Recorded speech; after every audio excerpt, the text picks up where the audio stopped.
I guess you could say in the end, the mighty bull was slain by a tiny virus. The longest bull market in the country's history lasted almost 11 years and rewarded investors with a return of almost 530% based on the performance of the S&P 500. The bull officially ran from March 9, 2009 until February 19, 2020, and that's when the most recent 26% dive began. The record run for stocks appeared fairly smooth, but there were some hiccups. That's right. And joining us tonight is the economic editor for Bloomberg Businessweek, Peter Coy. Thank you for joining us and lending us your expertise. And I want to talk about this article, "You Can't Fight the Virus Without Harming the Economy." You draw an interesting comparison here, saying that the virus is trying to trick the body into actually fighting itself and being its own worst enemy. And you compare that, juxtapose it to the economy itself. Can you explain?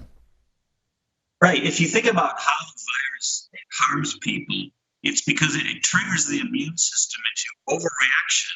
Your body actually produces what they call a cytokine storm that does damage to the lungs. It causes fluid to form in the lungs. You can't breathe. And in the worst case, you actually die from it.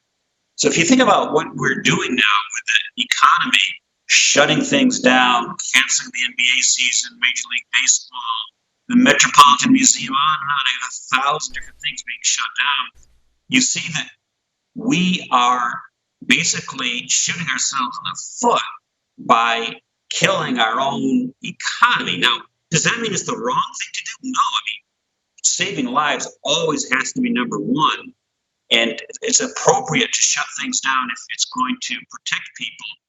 But we have to be quite aware that when we do it, we're causing other forms of harm.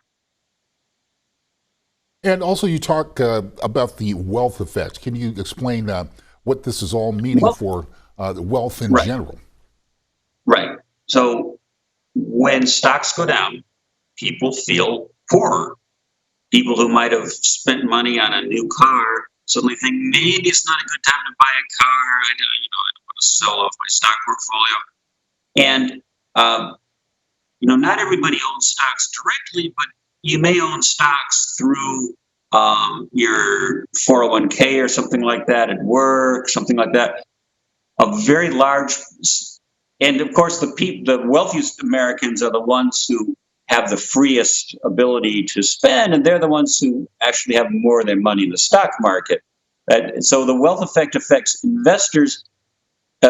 Companies are also affected when the stock market goes down because the CEOs, the chief financial officers look at things and say, maybe I shouldn't be investing now. Maybe we're headed for recession. And of course, that's a self-fulfilling prophecy. When everybody at once starts to worry that a recession is coming, that itself can cause the recession. But Peter, what about the $1.5 trillion that is being pumped into the economy by the Fed? That's a good thing. That's actually essential. And the numbers may actually be higher than 1.5 trillion if they go ahead and do everything they say they're going to do. It could be over 5 trillion, which is just unprecedented. Somebody in the markets told Bloomberg News today that the Fed is coming to a knife fight with an aircraft carrier. Massive firepower aimed at trying to snuff out this concerns over the lack of liquidity in the market. Whether it'll stave off recession, I actually tend to doubt it, but it could at least make the pain a little less. Will that, though, affect the $1 trillion deficit that we already had? It's a little different because this is not spending in the sense of buying things. It's more like lending money to the financial system, which would presumably be paid back. So it's not a deficit in the same way that a deficit would be if Congress spent money. In fact, which raises a separate point, which I think it would be a good idea for Congress to spend some money on things like emergency assistance for people who lose jobs, paid sick leave so people don't have to come to work when they're not feeling well, and so on. And I'll ask you this as well, Peter. That was a question that was asked of me. As we take it from the macro, I guess, down to the micro level, the person that's working for a living has that 401k that they're depending on to retire one of these days, but they're afraid they're going to have to touch it now because of the situation caused by the coronavirus. What advice do you have for them? Well, if you have to spend the money, spend it. But this is obviously not the best time to be dipping into your savings.